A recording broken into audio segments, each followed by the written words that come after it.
हरे कृष्णा सभी को। आप सबका एक बार और स्वागत है श्रीमद् भागवतम की क्लास में। तो लगभग हम श्लोक चैप्टर नंबर 26 तक कर चुके थे। अब हम आगे चैप्टर नंबर 27 करेंगे, लेकिन इसको प्रारंभ करने से पहले हम भगवान श्री कृष्ण की प्रार्थना करेंगे। तो सभी लोग अपने दोनों हाथों को जोड़ लें और भगवान श्री कृष्ण की प्रार्थना करें। ओम नमो भगवते वासुदेवाय। जन्माधस्य तो अन्वयादितरश्चार्थस्विघ्नस्वराट तेने ब्रह्महृदायादि कवये मुह्यन्ते सूर्याः तेजो वारिमृदां यथा विनिमयो यत्र सर्वमृषा धाम्ना स्वेन सदा निरस्तुकं सत्यं परं धीमहि। नारायणं नमस्कृत्य नरं चैव नरोत्तमं देवीं सरस्वतीं व्यासं ततो जयमुदीरये। हरे कृष्णा कृष्णा कृष्णा हरे हरे, हरे रामा रामा रामा हरे हरे, हरे कृष्णा। अब चैप्टर नंबर 27 हम देखते हैं, जिसका शीर्षक है राजा पुरंजन की नगरी पर चंड वेग का धावा और काल कन्या का चरित्र। अब नारद जी कहते हैं, नारद उवाच इदं पुरंजनम श्रीयज्ञ वश्यमानीय विभ्रमः पुरंजनी महाराज रेमे रमयति पतिम। अब नारद जी कहते हैं, हे राजन, अनेक प्रकार से अपने पति को मोहित करके अपने वश में करती हुई राजा पुरंजन की पत्नी उसे सारा आनंद प्रदान करने लगी और उसके साथ विषयी जीवन व्यतीत करने लगी। फिर आगे नारद मुनि कहते हैं, स राजा महिषिम राजन सुसेत नाता मुरुचिरा नाम कृतस्व अस्तय यनाम तृप्ता मभयन नंद दुपागताम। अब नारद जी कहते हैं, रानी ने स्नान किया और शुभ वस्त्रों तथा आभूषणों से अपने आप को सुसज्जित किया। भोजन करने तथा परम संतुष्ट होने के बाद वो राजा के पास आई। उस अत्यंत सुसज्जित तथा आकर्षक मुख वाली को देखकर राजा ने उसका तन्मयता अभिनंदन किया। फिर आगे नारद जी कहते हैं, त्योपगुढ़ परिरब्ध कंधरो रहो अनुमंत्र चेतन न कालरम्हो बुधे दुर्तय दिवा निषेति प्रमदा परिग्रह। अब नारद जी कहते हैं, रानी पुरंजनी ने राजा का आलिंगन किया और राजा ने भी उसे बाहों में भर लिया। इस प्रकार एकांत में वे विनोद करते रहे और राजा पुरंजन अपनी सुंदर स्त्री पर इतना मोहित रहने लगा कि उसे अच्छे बुरे का विचार ही न रहा। वह भूल गया कि रात तथा दिन बीतने का अर्थ है व्यर्थ की ही आयु का घटते जाना।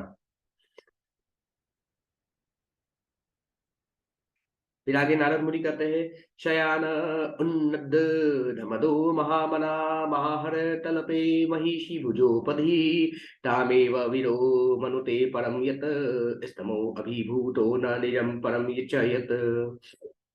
नारद जी कहते हैं, इस प्रकार अत्यधिक मोहग्रस्त होने से मनस्वी होते हुए भी राजा पुरंजन अपनी पत्नी की भुजाओं के तकिए पर अपना सिर रखे सदैव लेटा रहता था। इस प्रकार वह उस रमणी को ही अपने जीवन का सर्वस्व मानने लगा था। अज्ञान के आवरण से ढका होने के कारण उसे आत्म साक्षात्कार का, स्वयं का अथवा भगवान का कोई ज्ञान ही न रहा। फिर आगे नारद जी कहते हैं, तयेवं रमणा रममाणस्य कामकस्य मलचेतसः क्षणाधर्मिव राजेन्द्र व्यतिक्रांतम नवम वयः। नारद जी कहते हैं, हे राजा प्राचीन बहिर्षित, इस प्रकार राजा पुरंजन काम तथा पापमय कर्म फलों से पूरित हृदय से अपनी पत्नी के साथ भोग विलास करने लगा और इस तरह आधे ही क्षण में उनका नवजीवन तथा युवा अवस्था बीत गया।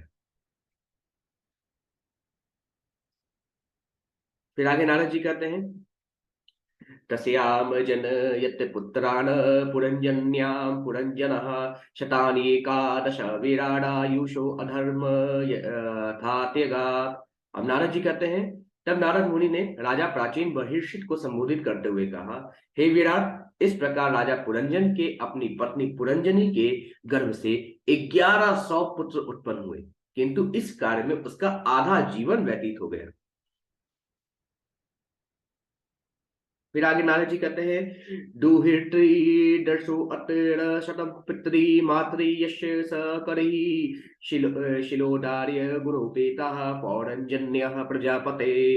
अब नारद जी कहते हैं, हे प्रजापति राजा प्राचीन भविष्य, इस तरह राजा पुरंजन के 110 कन्याएं भी उत्पन्न हुई। ये सब की सब अपने पिता तथा माता के समान यशस्विनी थी। उनका आचरण भद्र था, ये उदार थी और अन्य उत्तम गुणों से युक्त थी।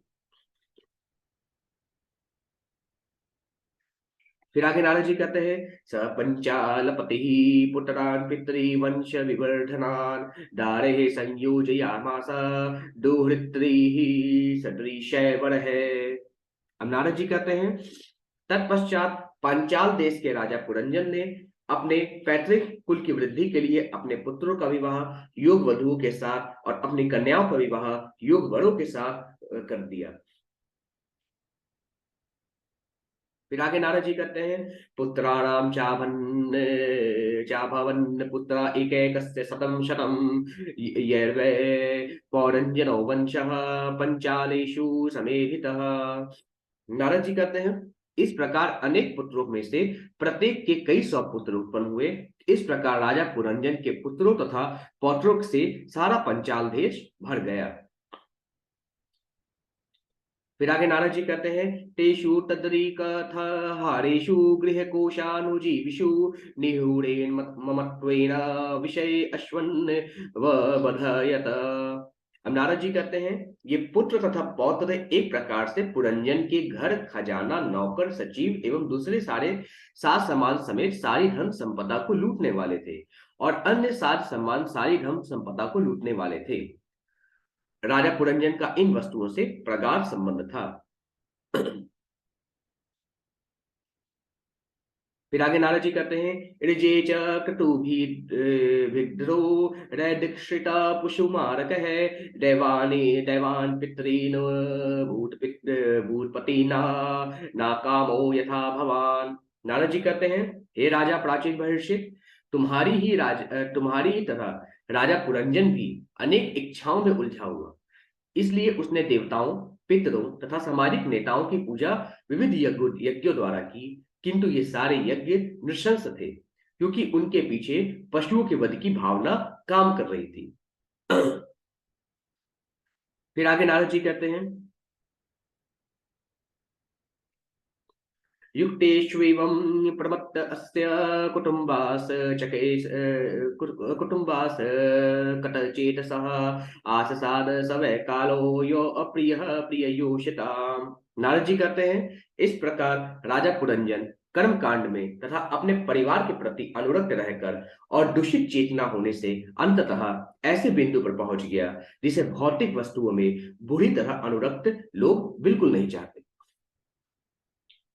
फिर आगे नारद जी कहते हैं, चंडवेग इति ख्यातो गंधर्वाधिपति नृपः गंधर्वा अस्तस्य बलिनः षष्टयुक्त रसतत्रयम्। अब नारद जी कहते हैं, हे राजन, गंधर्व लोक में चंडवेग नामक एक राजा था। उसके अधीन 360 अत्यंत शक्तिशाली गंधर्व सैनिक हैं।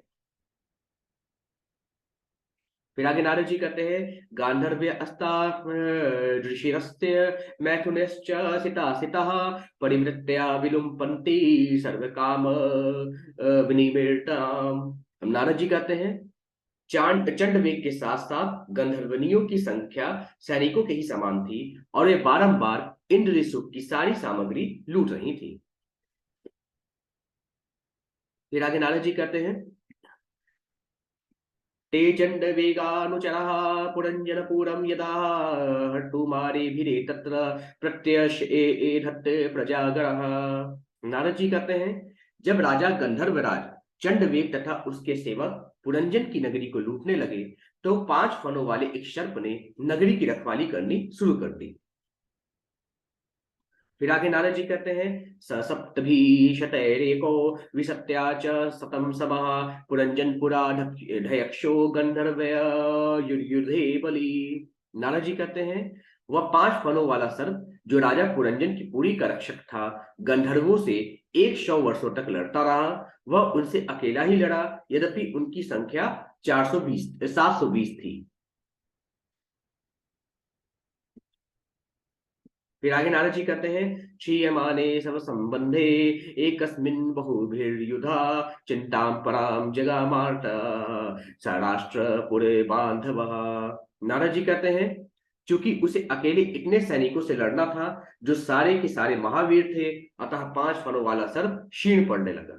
यह देखकर कि उसका अभिन्न मित्र क्षीण पड़ रहा है, राजा पुरंजन तथा उस नगरी में रहने वाले उसके सारे मित्र तथा नागरिक अत्यंत चिंतित हो उठे। फिर आगे नारद जी कहते हैं, स एव पुरिया मधुभुक् अंचालिषु सर्व पार्षद है उपनीतम बलिं गृहन् अस्त्रीजितो नाविद भयम। नारद जी कहते हैं, राजा पुरंजन पांचाल नामक नगरी से कर एकत्र करता और विषय भोग में लगाता। स्त्रियों के पूरी तरह वश में होने से वह समझ ही नहीं पाया कि उसका जीवन बीता जा रहा है और मृत्यु के वो निकट पहुंचा जा रहा है।